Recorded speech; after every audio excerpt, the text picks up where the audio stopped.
সম্প্রতি যুক্তরাষ্ট্রের লস এঞ্জেলসে ঘুরতে গিয়ে দাবানলের কবলে পড়েন বলিউড অভিনেত্রী নোরা ফাতেহি। সেবার কোনো রকম প্রাণে বেঁচে ফিরেছিলেন তিনি। এবার সামাজিক যোগাযোগ মাধ্যমে ছড়িয়ে পড়েছে নোরা ফাতেহি নাকি মারা গেছেন। খবর ছড়িয়েছে বানজি জাম্পিং করতে গিয়ে দুর্ঘটনার মুখে পড়েন নোরা। অবতরণের সময় পাহাড়ের খাদে পড়ে যান অভিনেত্রী, সেখানেই মৃত্যু হয় অভিনেত্রীর। ধুলো, ময়লা ও ক্ষতিকর ধূলিকণা থেকে নিমিষেই মুক্তি দেয় চৌধুরী এয়ার পিউরিফায়ার। এর শক্তিশালী সাকশন ঘরের কোনায় কোনায় লুকিয়ে থাকা সকল ধুলা টেনে ফিল্টার করে এবং বের করে আনে নির্মল ও স্বাস্থ্যকর হাওয়া। এমন খবর এত দ্রুত সামাজিক যোগাযোগ মাধ্যমে ভাইরাল হয় যে বিষয়টি নিয়ে এবার মুখ খুলতে বাধ্য হলো নোরা ফাতেহির টিম।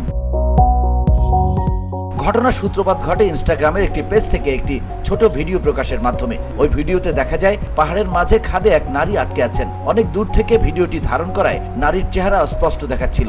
তবে ভিডিওর ক্যাপশনে লেখা হয়, বলিউড অভিনেত্রী নোরা ফাতেহির দুর্ঘটনায় মৃত্যু হয়েছে।